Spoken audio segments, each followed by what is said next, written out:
आप सभी को मेरी नमस्ते और जय हिंद। मेरा नाम अभास सैनी है, वर्बल मैथ्स अभास सैनी में आप सभी का स्वागत है। पेपर से पहले अभी आखिरी क्लास है, ठीक है, जिसमें मैं आपको पहले तो करेक्शन करवाऊंगा। लास्ट क्लास में ये दो क्वेश्चन मैंने जल्दबाजी में सिली कर दी, ठीक है, माय मिस्टेक, एक्सेप्ट करेंगे, इसको सही करेंगे, ठीक है। उसके बाद मैं आपको एपोथेम बताऊंगा क्या होता है, पॉलीगन के बारे में पूरा बताऊंगा, ठीक है, और एक पैरेललोपाइड के बारे में बच्चों को डाउट रहता है वो बताऊंगा। फिर दो क्वेश्चन करा दूंगा आए हुए पैरेललोपाइड पे, और उसके बाद सिली क्या क्या अवॉइड करनी है वो बताऊंगा, ठीक है। तो इंपॉर्टेंट रहने वाली क्लास। सबसे पहले तो करेक्शन करनी पड़ेगी। देखो क्या होता है कि जब हम दिमाग में जैसे मेरे आता है, मैं बिल्कुल ही नेचुरल होके पढ़ाता हूं, पता होगा, अब तक तो पता ही होगा सबको। तो मेरे दिमाग से ये निकल गया कि रैशनल नंबर में जीरो वाला केस मिस हो गया था, तो इस क्वेश्चन को करेक्ट करना है। कल की क्लास है ये, दो क्वेश्चन करेक्ट करने हैं। पहला क्वेश्चन ये था, 28 क्वेश्चन थे जिसमें से दो क्वेश्चन में मैंने खुद ही सिली कर दी थी।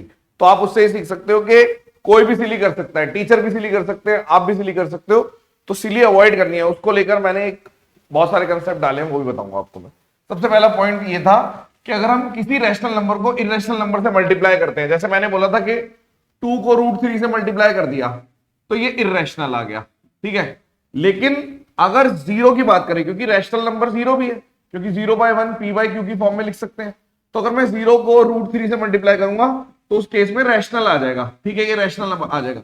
तो इरेशनल रैशनल दोनों आ सकते थे, समटाइम रैशनल समटाइम इरेशनल, यानी कि एक बार रैशनल भी आ सकता है जीरो वाले केस में, कि अगर आपने एक नंबर जीरो ले लिया तो जीरो से मल्टीप्लाई करेंगे तो जीरो आ जाएगा, यानी आप बोलोगे कि अगर जीरो आ गया तो रैशनल है, यानी कि ना तो ऑलवेज रैशनल होता ना इरेशनल होता, दोनों हो सकते हैं। एक तो ये गलती कर दी थी, जीरो आया नहीं दिमाग में, तो मैं एक्सेप्ट कर रहा हूं अपनी मिस्टेक। दूसरा एक इशू और था, क्या कि ये वाला कि दो मिक्स फ्रैक्शन को जोड़ के मिक्स फ्रैक्शन आएगा, तो कुछ केसेस में नहीं भी आता। जैसे फॉर एग्जांपल अगर मैंने बोल दिया 4 1/2 1 1/2 कर दिया तो 6 आ गया, तो मिक्स फ्रैक्शन नहीं आ रहा, तो ये फॉल्स है, ये वाला फॉल्स है। और दूसरे वाला क्या था कि अगर मैंने बड़े में से छोटा सब्ट्रैक्ट किया तो हमेशा प्रॉपर फ्रैक्शन आएगा। जरूरी नहीं है, प्रॉपर का मतलब होता है डिनोमिनेटर ज्यादा है न्यूमरेटर से, यानी कि डिनोमिनेटर बड़ा है न्यूमरेटर से। जरूरी नहीं है, हो सकता है डिनोमिनेटर छोटा आ जाए न्यूमरेटर से, यानी कि इम्प्रॉपर भी आ सकता है, दोनों आ सकते हैं। तो ये भी फॉल्स है, यानी कि दोनों फॉल्स थे, बोथ फॉल्स। तो ये तो करेक्शन थी लास्ट क्लास में।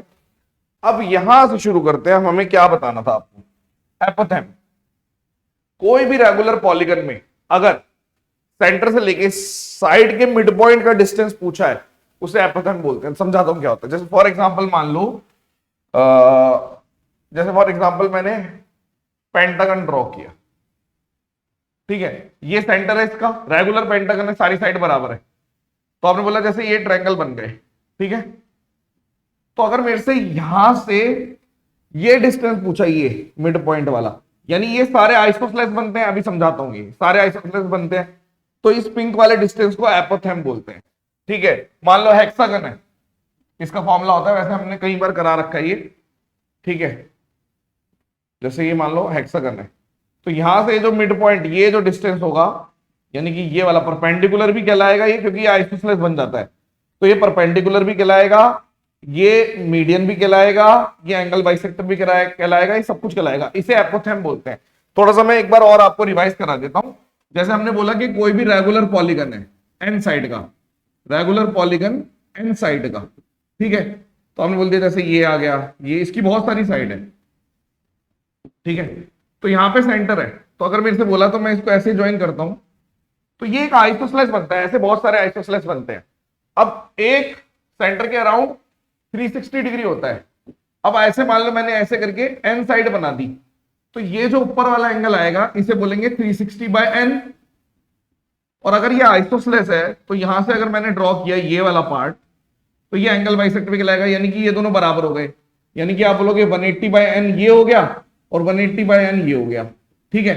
अब जैसे ये साइड है, मान लो ये a है, ये भी a है, ये भी a है, रेगुलर है, तो ये a/2 हो गया, इतना इतना पोर्शन, ये भी a/2 हो गया।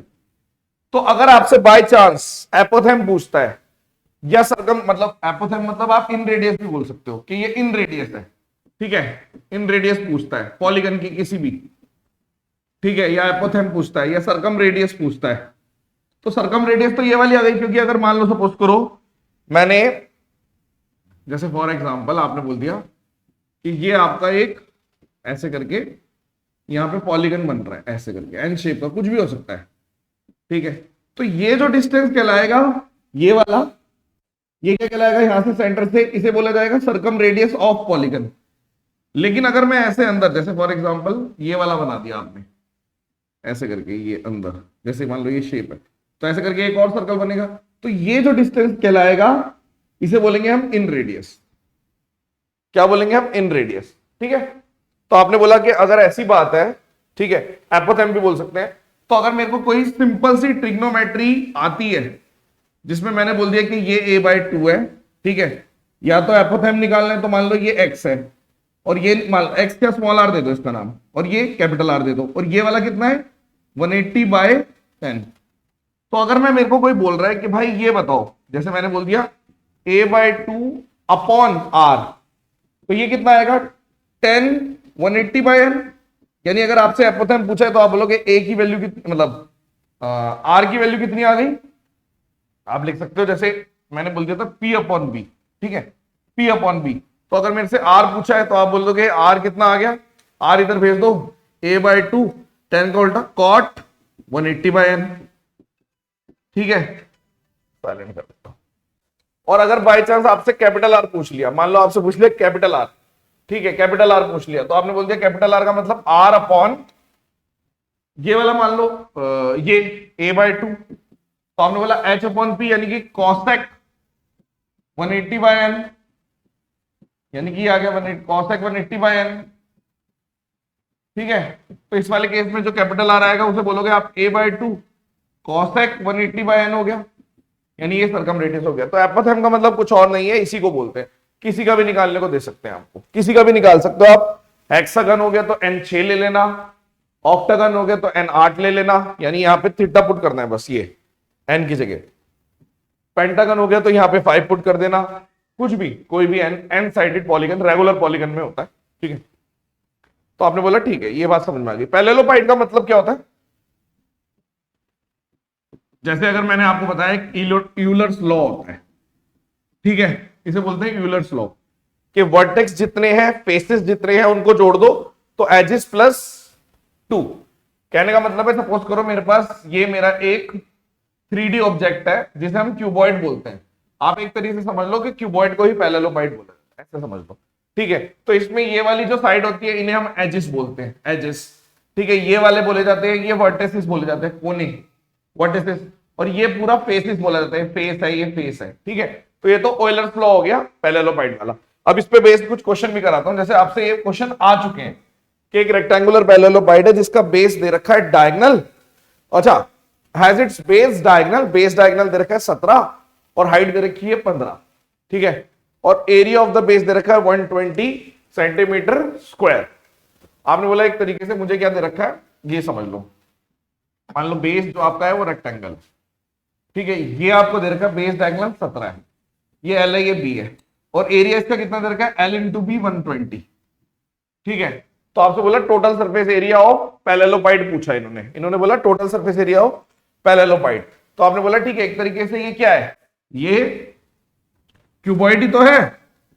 आपने बोला हाँ बात तो सही है, ऐसे करके मान लो, ठीक है। तो इसका जो टोटल सरफेस एरिया होगा वो कितना होगा, टोटल सरफेस एरिया होगा 2 इंटू LB BH और HL। तो आप बोलोगे LB तो पता है आपको, यानी 2 इंटू LB यानी 240 प्लस 2, और यहां पर अगर मैं H बाहर ले लूं तो L प्लस B भी चाहिए, H भी आपको पता है, आपने बोल दिया ये 15 आ गया यानी कि 30। तो अगर L प्लस B मिल जाए तो बात बन जाएगी।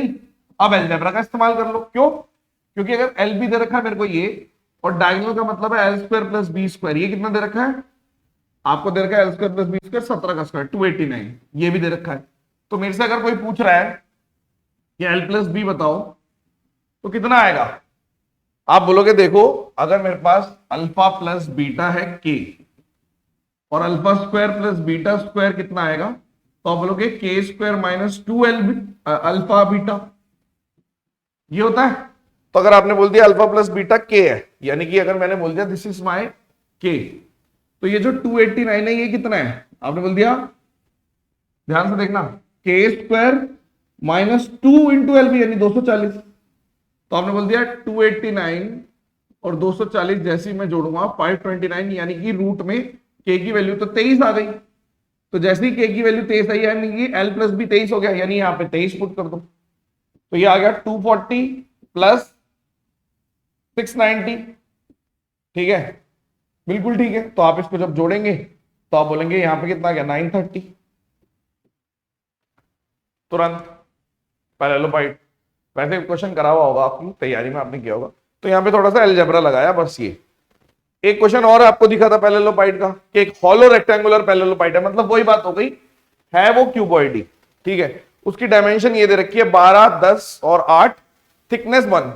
तो वॉल्यूम निकालना है। वॉल्यूम का मतलब हो गया आउटर वाले का वॉल्यूम और इनर वाले का वॉल्यूम। तो ये आंसर आ गया। आउटर वाले का वॉल्यूम कितना है 12 इंटू 10 इंटू 8, और इनर वाले का कितना हो गया 1 ऊपर से चला गया 1 नीचे से, यानी कि 10, इसमें से भी 2 कर दो 8, इसमें से भी कर दो 6। अभी समझाता हूं इसको। तो ये 960 माइनस 480, ठीक है, अच्छा करता हूं तो 480 आंसर है। देखो ध्यान से समझो इसमें क्या है। जैसे आपने बोल दिया कि जैसे ये है मान लो, ठीक है, अब ये आपको दे दिया लेंथ ब्रेथ हाइट दे दी। अब इसकी थिकनेस है कुछ, जो थिकनेस है वो यहां से भी ऐसे करके एक थिकनेस है। तो अगर मेरे से कोई बोल रहा है तो ऊपर से भी 1 सेंटीमीटर जाएगा, नीचे से भी। तो अगर ये मेरे को अंदर ये वाला दे रखा है, मान लो हाइट मुझे दे रखी है एलबीएच मान लो 8 दे रखी है, तो ये वाली 6 हो गई। सिमिलरली अगर ये मेरे को पूरा दे रखा है 12, तो यहां से भी चला गया एक, यहां से भी चला गया, तो अंदर वाला 10 आ गया। 12 दे रखा है तो 10 आ गया, 10 दे रखा है तो 8 आ गया, 8 दे रखा है तो 6। ठीक है, अब मैं आपको बता देता हूं सिली मिस्टेक क्या क्या हो सकती है किसी से। हम लोग क्या करते हैं जनरली, पहली बात तो क्वेश्चन मिसरीड कर देते हैं, वो नहीं होना चाहिए, सबसे होता है लेकिन कोशिश करनी है कि ना करें। दूसरी बात, ए और बी का रेशियो बी और ए टिक कर देते हैं। जब भी आपको रेशियो में आंसर दे रहा हूं तो ध्यान रखना कहीं ए और बी की जगह बी और ए तो नहीं पूछा हुआ। जैसे मिक्सचर एलिगेशन में हमसे कई बार एसिड और वाटर शुरुआत से दे रखा होता है, लास्ट में वाटर और एसिड पूछ लेते हैं, ये गलती नहीं होनी चाहिए। पॉजिटिव नेगेटिव साइन का भी कई बार गलत हो जाता है। ट्रिगो में आंसर आता है 1, ज्यादातर लोग बोलते हैं 1 आ रहा है 1 आ रहा है, कई बार उल्टी तरफ पूछ लेते हैं कि इक्वल्स टू के इधर आएगा तो -1 होता है, तो उसका ध्यान रखना है। रेडियस डायमीटर मेंसुरेशन में ये बहुत गलती होती है, कई बार हम ऊपर से 14 ले लेते हैं, 14 डायमीटर होती है मतलब हमें रेडियस लेनी होती है। रेडियस डायमीटर का ध्यान रखना, याद आएगी मेरी बात, इसीलिए बचेंगी आपसे। ठीक है, और कई बार ऑड और न्यू वैल्यू, जैसे आपसे बोल दिया कि अब पॉपुलेशन कितनी है, न्यू पॉपुलेशन कितनी है, वो पूछ लेंगे, या बोलेंगे नया प्राइस कितना है, रिड्यूस प्राइस कितना है। इन सब चीजों का ध्यान रखना है परसेंटेज में। ठीक है, डिजिट सम लगा देते हो कई बार, डिविजिबिलिटी मल्टीपल, ये सब चेक कर लेते हो, और उसमें और भी ऑप्शन होते हैं। मान लो पहला देख लिया आपने, बोला यही आंसर है, नहीं, तो आप जब भी डिजिट सम वगैरह ये सब चीज लगाइए तो सारे ऑप्शन चेक करिए, और एक कीवर्ड और चेक कर लेना कि कहीं अप्रॉक्स तो नहीं पूछा हुआ। अगर अप्रॉक्स पूछा हुआ है आपसे तो तुरंत आप नहीं लगाएंगे ये सारी चीजें, फिर अप्रॉक्स ही करना है। ठीक है, ओके, सेम थीटा पुट कर देते हो आप सोचते हो जैसे ट्रिगो में थीटा वाला कि ये आंसर आएगा, तो वो नहीं करना आपको। ठीक है, स्पार्टन्स फाउंडेशन शुरू हो रहा है 20 तारीख से, डिस्क्रिप्शन में आपको लिंक दे रखा है, वो भी ले सकते, मतलब एंड्रॉइड ऐप पे जाके ले सकते हो, या फिर आप 7428 1090 12 पे व्हाट्सएप कर दीजिए, ये बता देंगे कैसे लेना है 1090 12। ठीक है, 12 रहेंगे। उसके बाद फ्रैक्शन से परसेंटेज आ रहा है, जैसे 9/10, मतलब कई बार हम क्या करते हैं, आंसर आ गया 9/10, यानी कि 10% का डिक्रीमेंट है, कई बार हम उसको 11.11 ले लेते हैं, तो ये इस तरह की गलती जल्दबाजी में हो जाती है। और कई बार 9% ले लेते हैं इसको, किया तो 9% है, 10% लेस की जगह हम बोल देते हैं 9%। ऑप्शन में दोनों होते हैं। सपोज करो आपका फ्रैक्शन आया 9/10, ठीक है, तो आंसर आपका आना चाहिए 10%। जल्दबाजी में आपने देखा 9% भी आंसर है, 9% मार्क कर दिया, सिली हो गई। ठीक है, स्क्वायर रूट का ध्यान रखना है, जैसे 4 आई, ठीक है, और बाउंड्री कंडीशन का भी ध्यान रखना है। कई बार पॉजिटिव नेगेटिव दोनों दे रखा होता है। एक चीज और, मैंने जैसे कल बाद में पढ़ा वो कि शुरुआत में ही लिखा हुआ था कि नॉन जीरो वैल्यू लेनी है, तो जीरो नहीं होना चाहिए, फिर वो बाद में ध्यान लाया कि अच्छा हाँ जीरो इसलिए नहीं होगा नॉन जीरो वाला, तो वो गलती नहीं होनी चाहिए, वो सिली है। माइंड ऐसे ही काम करता है। ठीक है, 500 किलोमीटर ड्राइव करके आया था मैं, तो वो आपके साथ भी है, आप भी ड्राइव करके जा रहे हो, कहीं पे पहुंच रहे हो, एक दिन पहले टाइपिंग है, तो इस तरीके का रहेगा माइंड में, दिमाग में। अगर पहले से हम सोच के जाएंगे कि ऐसी गलतियां होती हैं तो शायद वो गलतियां ना हो। ठीक है, ज्योमेट्री मैक्सिमम मिनिमा में कई बार क्या होता है, आप √2ab वाला भी दे रखा होता है ऑप्शन में, AB भी दे रखा होता है, वो तो रेडियस में भी दे रखा होता है कि जैसे ये वाला कॉमन टेंजेंट वाला, तो इसमें गलती नहीं होनी चाहिए। ठीक है, अप्रोक्सीमेशन भी लगाने से पहले देख लेना बहुत ज्यादा क्लोज ना हो ऑप्शन, ठीक है। X is what percent less than और मोर देन वाला भी आपको बता दिया कि कई बार मोर देन लेस देन वाला पूछते हैं, तो उसमें ध्यान रखना है आपको, ठीक है। कैलकुलेशन एरर नहीं करनी, अवॉइड करना है। जो भी क्वेश्चन कैलकुलेटेड दिखे तुरंत स्किप करो, कोई भी क्वेश्चन का साइज बड़ा दिखे तुरंत स्किप करो, रुकना नहीं है, तुरंत स्किप करो, बाद में करना। शुरुआत में आपका ये टारगेट होना चाहिए कि जैसे पेपर स्टार्ट हुआ, शुरू में मेरे को 5 क्वेश्चन फटाफट कर देने हैं, चाहे मेरे को शुरू के 5 स्किप भी करने पड़े, ताकि जल्दी से जल्दी आप कॉन्फिडेंट फील करो कि हाँ भाई अब सही जा रहा है पेपर। 5 या 10 क्वेश्चन तुरंत हो जाएंगे तो आपको अच्छा फील होगा, फिर आप कैलकुलेटिव क्वेश्चन भी कर दोगे। अदरवाइज आपका फ्लो नहीं बनेगा तो आपका पेपर खराब हो जाएगा, ये गलती नहीं होनी चाहिए। टाइम से पहुंचो, लेट नहीं पहुंचना है, पानी वानी का ध्यान रखना है। वैसे तो ठंडा पहन इतना नहीं लगेगा, कपड़े इतने सारे मत पहन के जाना कि वो वहां पे उतरवा दें, ठीक ठाक पहन के जाना, कोशिश करो वार्मर पहन के जाओ, ठीक है। वार्मर तुम्हें पहनता नहीं क्या, बट वार्मर पहन के जाओ, उससे ठंड नहीं लगती, ठीक है। और बस ये सब चीजें थी। ऑल द वेरी बेस्ट, फोड़ के आओगे आप, मुझे पता है, ठीक है। इसीलिए कम से कम अवॉइड करनी है, बस इतना ध्यान रखना, क्योंकि पेपर तो आपको आता हुआ होगा, तब आपके करे हुए में से ही आएगा। इस चीज का आपको ध्यान रखना, जो भी नया वर्ड ऐसे यूज हो गया तो उसको हिंदी इंग्लिश दोनों में पढ़ने की कोशिश कर लेना। जैसे किसी ने बोला कि यार एपोथम एकदम से नया था, लेकिन उसको हिंदी में शायद कुछ ऐसा कहते होंगे, मुझे तो पता नहीं, जो पढ़ सकते थे, तो हो सकता है कई बार ऐसी चीजें आएंगी, इंग्लिश हिंदी दोनों में पढ़नी पड़ सकती है। कई बार क्वेश्चन नहीं समझ में आता तो आप उसको ट्रांसलेट करके देख सकते हो, ठीक है। तो ऑल द वेरी बेस्ट, हमारी विशेष आपके साथ है, बढ़िया ही जाएगा, चिंता करने की कोई जरूरत नहीं है। और जो बच्चे, और ऑब्वियसली बातें हो भी जाएगा, तो जब तक आपकी जॉब नहीं लगेगी तैयारी कंटिन्यू रखनी है आपको, क्योंकि एसएससी का आपको मालूम है कुछ भरोसा नहीं होता।